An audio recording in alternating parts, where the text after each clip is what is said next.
Assalamualaikum warahmatullahi wabarakatuh. Perkenalkan, nama saya Laila Muadda dengan NIM 201 dari Program Studi Manajemen Bisnis Syariah kelas F. Pada video pembelajaran kali ini, di sini saya akan membahas materi tentang fikih muamalah yang berjudul Qard dan Riba. Materi ini penting dibahas karena berkaitan dengan pinjam-meminjam dan transaksi yang dilakukan sehari-hari agar sesuai dengan syariah. Itu mari kita bahas materi qard dan riba ini secara jelas, singkat, dan sistematis. Dalam kehidupan bermasyarakat, aktivitas pinjam-meminjam dan transaksi ekonomi merupakan hal yang tidak bisa dihindari.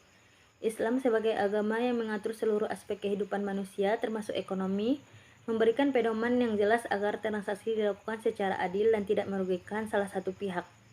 Dua konsep penting dalam fikih muamalah yang sering dibahas adalah qard dan riba. Yang pertama itu pengertian qard.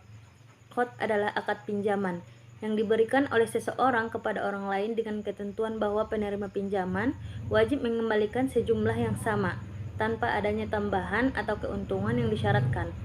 Qard bersifat tolong-menolong dan bukan untuk mencari keuntungan. Hukum qard adalah mubah, bahkan dianjurkan karena termasuk perbuatan sosial yang bernilai ibadah.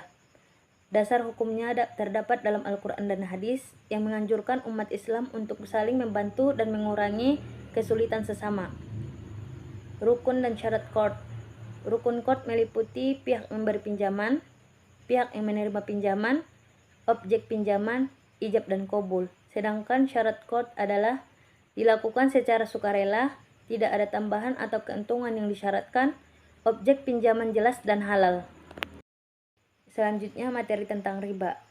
Riba adalah tambahan atau kelebihan yang diambil dalam transaksi pinjam-meminjam atau jual beli tanpa adanya imbalan yang sah menurut syariah.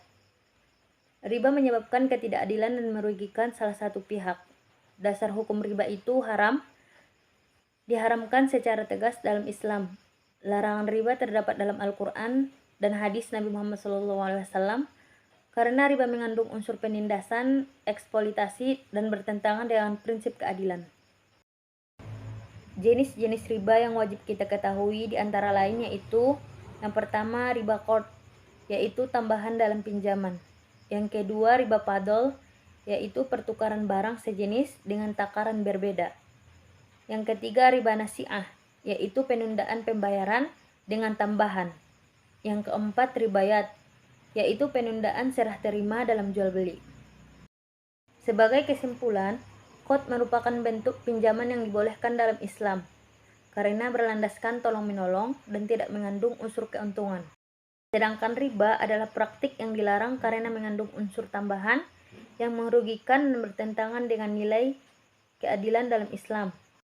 Oleh karena itu, sebagai umat Islam, kita diharapkan mampu memahami dan menerapkan prinsip fikih muamalah dalam kehidupan sehari-hari, agar setiap transaksi yang dilakukan bernilai halal dan berkah.